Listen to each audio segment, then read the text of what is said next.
I am Rebecca from ChemKnits, and today we are going to leave no dye behind by taking 2 containers of leftover acid dye that I saved from a color mixing project, and we are going to dye 2 different tonal colorways. The 2 colors I have left are Extreme Blue and Pink Orchid, and I believe I have approximately the same amount of each color because when I did that color mixing, I measured out the same amount of dye to start with, and I used the same amount of dye of each color. The only difference here is that I added some water to these containers. So I don't know exactly how much dye I have, but I could go through the other video, see how much dye I measured out, and calculate how many milliliters I needed for the color mixing, and then get a really good estimate of how much dye I have here. But what's the fun in that? I mean, there actually could be some fun in going back, doing those calculations to see how many grams of dye I had left over, see the volume that I have these now dissolved in, and then calculate that new concentration, dye something up, and then we could try to match that color starting from a fresh dye stock. I mean, I could, but I'm not going to. I still actually hope to do a math of yarn dyeing live stream at some point. And I can just then in long form go through some calculations.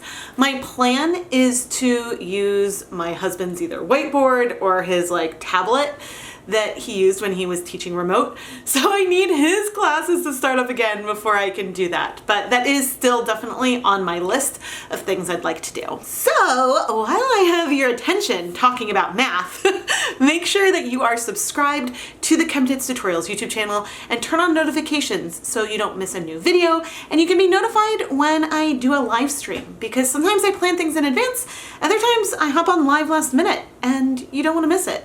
I know from when I did the color mixing of Extreme Blue and Pink Orchid that the blue is the dominant color. And so if I just mix these together to dye our tonal, I know we will end up with something that is very, very blue. So I think that what I want to do is create 2 colorways. One that is more purple leaning. So I'm going to take our pink and add just a little bit of the blue to it. And the other one, I'm going to go for that extreme blue in all of its glory. I lied to myself. I just went and did a back of the envelope calculation of the amount of dye I used in the video. I started with 2.5 grams of dye as a 1% stock solution, and then I used about 200, just under 200 milliliters of that. So I have a little over half of a gram of dye in each of these jars. And the reason why I changed my mind and went and double checked this is that if I had a lot more dye, I didn't want to use more dye than I thought yarn could absorb. But since I'm planning of dyeing 200 grams of yarn in 2 different colorways, and I have maybe a total combined amount of 1 gram of dye, we're all good. We're set. There's nothing that is going to be way too concentrated. I know, referring to that color mixing again, that to get a purple, we want way more pink than blue. And also, it may not at this concentration, but the Pink Orchid dye sometimes settles. So that's something also to keep in mind. We'll want to make sure we stir that really well. But I am going to take, well, let me actually show you the pink color we're starting with, because that wasn't represented at all. Okay, so we've got a really nice pink. And I'm going to take just a little bit of this blue. I think well, I'm using this big turkey baster. So approximately 1/4 of an ounce, I guess. And this has brought us to a nice berry color. Still very, very pink, but less so than that one. And so now I'm going to go for a bit more. So about twice as much, or about half an ounce on this, which would be about, oh, that's about 10 milliliter. I'm like, oh, there is a rough measuring on there. And this is even more berry, beautiful, but I do want it to go more into the more purple brown. It's possible that the color we get will break. And yeah, I'm just gonna keep adding blue, I'm no longer measuring until I get closer to the color that I want. That's not bad. This is now feeling more purple than pink. We can do a little bit more. I'm making sure to scrape up the bottom so if some of the pink orchid isn't well dissolved. There we go. That is a really, really nice purple color. And so we're gonna go with that for 200 grams of yarn. And then with our residual blue that we have, this is where that blue started, that's gonna be its own color. We're just gonna make a tonal blue. So we'll have two beautiful tonals. But now let's think a little bit about the technique we wanna use to dye this yarn. I have a lot of different videos talking about how to play around with making tonals and how different variables like is the yarn pre-soaked, how hot is the water, how much acid is there, how those can all contribute to your final colorway, because if you have high heat and acid at the beginning, the dyes are going to strike faster and therefore be less even than if you're starting with something cold and no acid and give time for the dye to access all of the fibers. I know pink orchid strikes really, really quickly. It is a very potent color, but it binds really, really fast, like within a minute, especially with the approximate quantity we have here. So I am inclined to get more coverage on our Knit Pick Stroll fingering weight yarn that is 75% superwash merino, 25% nylon. I'm inclined to start cold, or at least cool, with no acid to add the yarn in to get a little bit more even coverage. And then with the blue, we'll add the yarn in hot with acid, but maybe to help get more coverage, we will dye the yarn in 2 or 3 stages, depending on how quickly that color absorbs to the yarn. And actually, with the purple, I may add the dye in 2 layers just in case, just because of how quickly those pinks can strike. This is something that I've seen with this pink color before, but especially if you go look at my Valentine's Day video, you can see just that pink strikes so, so, so fast. I feel like I'm gonna need to name this video Making Things Up As I Go Along and changing my mind constantly, because I've changed my mind again. In this dedicated dye pot, I have 16 cups of water, and I'm gonna add 2 tablespoons of white vinegar. I decided with the purple we'd start with a little bit of acid because maybe we'll end up seeing some color breaking and that would be pretty cool. Now I just turned on the heat this second, so it's not gonna be hot yet by the time we add the yarn. And I am gonna go ahead and add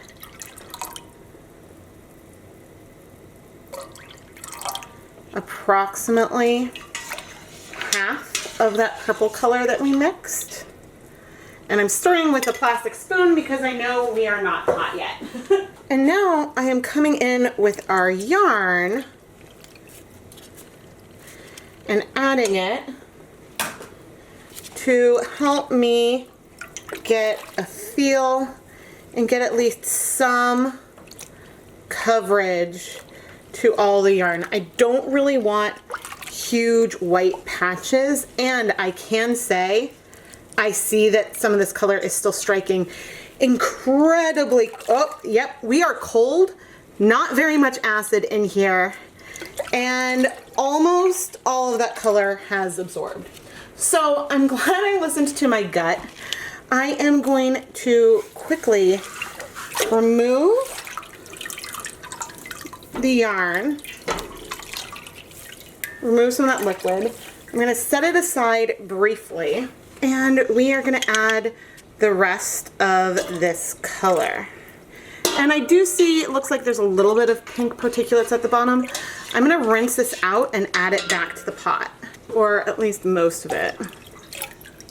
Okay, now on our yarn, I know I'm doing this off camera, but I'm moving the zip tie to just sort of shift where the yarn is located and have one of the lightest sections be located on the bottom towards the outside. And there's a lot of lighter sections. It's not a problem, but by moving the zip tie and then adding the yarn back in, we are changing what yarn gets access to that color first. And so this is still going to be tonal and have variation to it, but it's just going to be a little bit less extreme than it could have been if we started hot. But now I'm going to bring up the heat, and I'm not going to stir it anymore because I know that we have at least a pastel purple layer all over the yarn, and I don't mind if we have other variation. So I am going to let this heat up, and we'll let it go longer than 20 minutes, but I'll check back in after 20 minutes. This is a really, really pretty medium toned purple. And you can see we still definitely have tonal variation in here. And the dye is all absorbed, which we expected. I am not seeing breaking necessarily. I'm not sure if I'm seeing different pink and blue tones in here. We'll have to check when it's dry. I'm gonna go ahead and leave the yarn in here for another 20 minutes just because the pot was still heating up and I wanna have a good 30 minutes on heat. And then, well, we'll come and work on our blue colorway. But I'm very, very happy with this purple. Okay, I am going to turn off the heat. Now we are gonna remove the yarn. Yeah, I guess I have some videos that I'm working on where I've gone for more medium shades like this. But I tend to go for like very, very saturated colors a lot. So it's fun to do something more medium. And looking at it, if there's breaking, it is very subtle and not obvious, but it could be there. It could be there. But I'm gonna set this aside to cool, and we are gonna dye our blue. And so just like last time, I'm gonna start with approximately half of the blue dye just here in the pot, and I'm gonna stir it up with my tongs. Extreme Blue is a very pigmented color. So we have the same amount of acid and everything that we did last time. The main difference is now the pot is hot to begin with. And so I just added all the yarn in quickly, raising it up and lowering it to try to get more coverage. And the color is soaking up pretty quickly, not nearly as fast as what we saw with the pink. So that is fine. But by doing 2 layers, actually, who am I kidding? This is absorbing so quickly. Oh my goodness. Again, there's not that many grams of dye in here, but oh my gosh, that was faster than I thought. Oh man, okay. I was like, oh, this is going pretty well. Striking fast is not a problem. That's not a problem at all. But it was just funny that I was like, okay, I think I have a little more time. But you can see that we got a lot of tonal variation in here just from the fact that, it's hot and that's what happens. And so when you do 2 layers of color, and there is still some color left in here, that's fine. I'm gonna rinse out the jar. And this is gonna cool it off a tiny bit, but when you do multiple layers of color, it's not gonna turn it into a perfect solid, but it will average things a little bit more, especially moving the zip tie just a bit or a lot can just let you get different amount of coverage. So if you think about it, when you have a skein that has light patches and dark patches, and then you add another layer that is uneven with light patches and dark patches on top of that, yes, Some areas will be more averaged, but some of the dark patches will get a lot darker and some of the light patches might still stay light. It's just overall, it adds a little bit more variation, and so some of the patches aren't quite as big. So with some of our lighter patches towards the bottom, I am coming back in, dipping in, and moving it around. And so the main thing that this can help us do is just avoid having lots of white, because it means that, and sometimes you'll notice as I dip in, when I raise up, there'll be like a small light patch, which can be beautiful and fine, but this allows me to get more coverage, especially when it's a color that strikes really quickly. And you could do more layers, or you could start with a little bit of color and then do more. It doesn't have to be 50-50 or anything remotely close to that. But this is just a way that I personally enjoy doing tonals. I turned the heat back on, and now I'm going to heat this for 30 minutes, and we'll check back in. I personally tend to dye tonals in my kettle or in like a 5-gallon bucket or something like that, versus using my steam pans. But you can do tonals in a steam pan as well. In fact, in a catering steam pan, you could take one color and layer it over and over and over just with a squirt bottle, letting it spread a little bit, and then you'll have a tonal with smaller shifts and patches of color, which is also something that can be really, really beautiful and fun. So ultimately, it all comes down to what you're going for and your personal preference. But yeah, I know I'm talking a lot about something that is relatively simple, but I wanted to spend a little bit more time with these dyes, and that's why I decided that this should be its own separate video. Plus, it's days or weeks later. I was done that day and wanted to finish up the project. Extreme Blue always amazes me with how pigmented it is for not using very much of it. And so we're now going to remove it from the dye pot. Okay, I don't know if there's breaking. So neither Pink Orchid or Extreme Blue are listed as primaries, which means that they do have more than one pigment in them, I'm assuming. But to me, some of this blue does look pinker than the rest. Maybe, but again, I don't really know. I'm not sure if it's exactly broken, but anyway, we're gonna set it to cool with the rest of the yarn, and then we'll wash it. Let's wash our tonals, which are both quite subtle, but they weren't subtle with the first dip. But right now, there's still absolutely tonal variation, which because of the light might be a little hard to see, but I am very, very happy. What is really fun to me right here, and this is another example of how the Extreme Blue is so much more potent than the Pink Orchid, but like saturation wise, the blue looks like a darker color to me than our purple.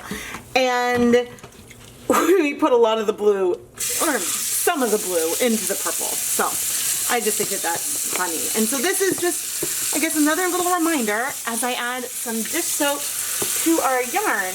Just because you have a certain amount of dye you use on yarn doesn't mean that it's going to be darker than another color, because some premixed colors or some pigments are just more potent than others. And yeah, but if you want to see more about that, I have a whole math of yarn dyeing where we look at different depths of shade of black and gray for some practical examples, and talk about depth of shade and how it's one color relative to itself.